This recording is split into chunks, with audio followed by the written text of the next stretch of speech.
BRTS city bus શરૂ, ડ્રાઈવરોનો Halla Bol, police પર હુમલો કર્યાનો વિડીયો થયો વાયરલ।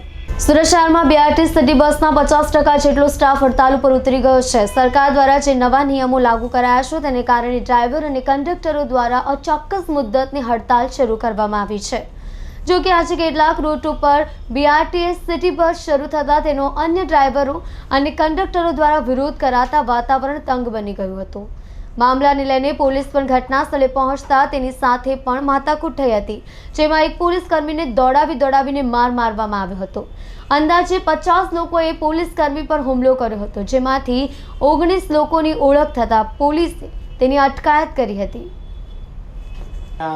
નવા કાયદાના વિરોધમાં ટ્રક ડ્રાઈવરોએ ચક્કાજામ કરવાનો પ્રયત્ન કર્યો હતો ડુમસ રોડ પર। તો તકેદારી રૂપે અમારી પીસીઆર પેટ્રોલિંગમાં જ હતી, તો તુરંત જ અમારી પીસીઆરે જઈને રોડ ક્લિયર કરાવ્યા પછી તરત એની સાથે જે ડ્રાઈવરોએ ઝપાઝપી કરી અને એ જ સમયે અમારી પોલીસ તરત પહોંચી ગઈ અને તુરંત ઓન ધ સ્પોટ અમે 4 આરોપીઓ અટક કર્યા અને તરત અડધો કલાકમાં બીજા ટોટલ 22 આરોપીઓને અમે ડિટેન કરેલા છે।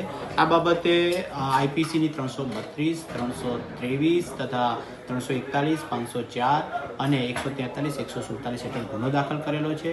અત્યારે પરિસ્થિતિ સંપૂર્ણ શાંતિપૂર્ણ છે અને રસ્તો ફક્ત 1.5 થી 2 મિનિટ જ રોકાણો હતો અને એટલા ટાઈમમાં જ અમે ટ્રાફિક ખોલી દીધો હતો અને અત્યારે પણ તકેદારી patrolling, cross patrolling, point wise બંદોબસ્ત ચાલુ છે, અત્યારે ખ્યારિયત